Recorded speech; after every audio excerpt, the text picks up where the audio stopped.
कार्तिक कथा अध्याय 25वां। कार्तिक कथा सुनने के लिए चैनल पे नए हैं तो चैनल को सब्सक्राइब करें, कथा को शेयर करें, पुण्य का भागी बने। आप सब भी प्रेम से बोलें हर हर महादेव, लक्ष्मी नारायण की जय। राधे राधे, कृष्णा कृष्णा। श्री कृष्ण बोले, हे प्यारी, नारद मुनि के ऐसे वचनों को सुनकर विस्मित मन होकर पृथु ने उनका अच्छी तरह पूजन करके उन्हें विदा कर दिया। अब तूने जान लिया कि माघ, कार्तिक और एकादशी ये तीनों व्रत मुझको क्यों बहुत प्यारे हैं।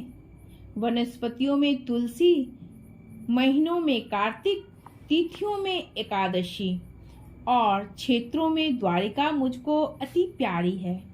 जितेंद्रिय होकर जो इनका सेवन करेगा वह हमको इतना प्रिय होगा जितना यज्ञ आदि को के करने वाला नहीं होता। इन तीनों का सेवन करने वाले मनुष्यों को संसार की विपत्तियों से भय नहीं करना चाहिए। मेरे अनुग्रह से उनके जीवन सुख से बीतते हैं। सत्यभामा बोली, हे नाथ, आपने जो कहा कि दूसरे के लिए हुए आधे पुण्य से कलह तर गई, ये आश्चर्य है। इस कार्तिक का व्रत क्या आपको इतना प्रसन्न करने वाला है? परायों द्वारा किया पुण्य देने से मिल जाता है या बिना दिए भी?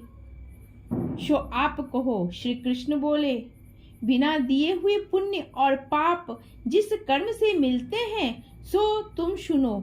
सतयुग, त्रेता और द्वापर में देश में गांव और कुल पुण्य पाप के दूसरे अंश के भागी होते हैं और कलयुग में करने वाला भी भोगता है। संसर्ग न करने पर भी यह व्यवस्था कही गई है और संसर्ग में जैसे पुण्य पाप दूसरे को मिलते हैं तो सुनो। एक जगह बैठने से, विषय करने से, विवाह संबंध से, एक पात्र में खाने से मनुष्य को पुण्य पाप के आधे फल को प्राप्त होता है।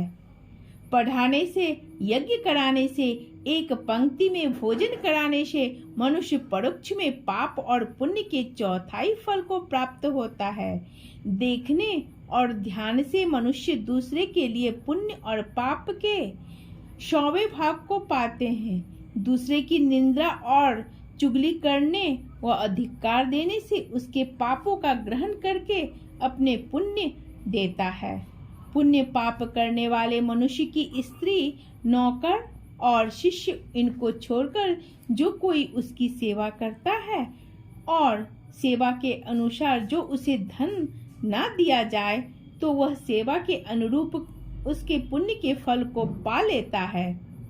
एक पंक्ति में भोजन करने वाले मनुष्य में जो परोसने के नियम का उल्लंघन करता है उसके पुण्य के छोटे अंशों को उल्लंघन किया पुरुष ग्रहण करता है। स्नान, संध्या आदि करते समय जो दूसरे को छुए अथवा बात करे तो अपने पुण्य कर्म के 6ठे अंश को दूसरे को देता है। धर्मार्थ, जो दूसरे से धन मांगता है उसका फल धन देने वाले को मिलता है। पराया द्रव्य लेकर पुण्य करने वाला पापी है और धन देने वाले को पुण्य का फल मिलता है। जो मनुष्य दूसरे के ऋण को चुकाए बिना मर जाता है तब वह धन अपने धन के अनुसार उसके पुण्य फल को ले लेता है। जो आदमी शिक्षा देता है वह पुरुष पुण्य के 6ठे अंश को प्राप्त होता है।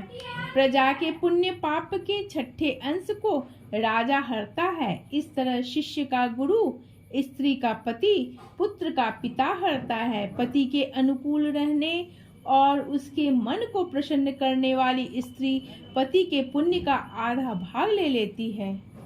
जो पुण्य आत्मा पराये हाथ से दान करता है, नौकर और पुत्र को छोड़कर करने वाले के 6ठे अंश को प्राप्त होता है। जीविका देने वाला खाने के 6ठे अंश को पाता है।